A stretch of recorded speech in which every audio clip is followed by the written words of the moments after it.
4-апрелге карата күндүн маанилүү жаңылыктары. 28 майдан тарта Ош-Алматы багыты боюнча жаңы авиакаттам ачылат. Бул тууралуу Кыргызстан аэропорттору билдирди. Каттамды Эйр Астана компаниясы шейшемби, шаршемби, жума жана жекшемби күндөрү Airbus A320 учактары менен аткарат. Бул аба байланыш өнүктүрүүдөгү жаңы кадам саякатка, бизнеске жана жакындары менен жолугушууга көбүрөөк мүмкүнчүлүктөрдү ачат деп айтылат маалыматта. Учурда билеттер сатыла баштады. Жалал Абад облусунда коомдук жайларда никап кийүүгө тыюу салынганы тууралуу эскертүү иштери жүрдү. Бул тууралуу УКМКдан билдирди. Жалал Абад шаарында Сузак районунда түшүндүрүү иштери жүрүп, жарандарды никап кийбөөгө чакырышты. Көрсөтүлгөн мыйзамдын талаптарына ылайык коомдук жайларда никаптарды кийүүгө тыюу салынып, 20 000 сом айыппул каралган. Бирок айрым жарандар аталган мыйзам талаптарына баш ийбей жүрүшөт деп айтылат маалыматта. УКМК мыйзам аткарылбаса административдик жаза белгиленерин билдирди.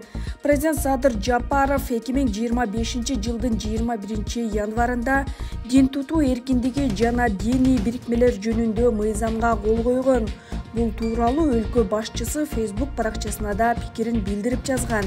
Анда көчөдө жүзүн жашырып жүрүүгө болбойт деген тыюулар бар. Кара Суу шаарындагы Борбордук базардагы жер тилкелери мамлекетке кайтарылды.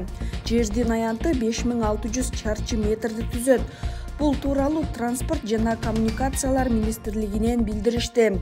Министрликтин маалыматы боюнча базардын аталган аймагы Айыл Чарба багытындагы жерге кирсе да коммерциялык максатта колдонулуп келген. Жүргүзүлгөн тиешелүү иш-чаралардын натыйжасында аталган базардын аймагынын мурдагы ээлерине ижара акысы түрүндө ай сайын 250 миңден 300 миң сомго чейин акча каражаттары келип түшкөнү, ал эми бир соода түйүнүнүн орточо наркы $60 000 түзөрү аныкталган деп жазылган маалыматта. Тергөөнүн жыйынтыгы менен жер тилкелери мамлекетке кайтарылган. Бул өлкөдөгү базардын тилкелери мамлекетке кайтарылган жалгыз учур эмес.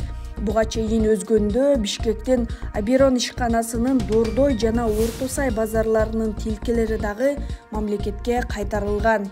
Кыргыз Гидромет борбору кабарлагандай, 5-7 апрель күндөрү нөшөрлүү жаан-чачынга байланыштуу тоо этектериндеги райондордо сел жүрүп, дарыяларда суунун деңгээли көтөрүлүшү мүмкүн. 5 апрелде көпчүлүк аймактарда жаан жаап, күн күркүрөйт. Чүй, Ош, Жалал Абад, Баткен облустарынын айрым жерлеринде жаан катуу жайт. Тоолуу райондордо жолдор тоңголук жана тайгак болот. Батыштан соккон шамалдын ылдамдыгы секундасына 4-9 метрден, айрым жерлерде 15-20 метрге жетет.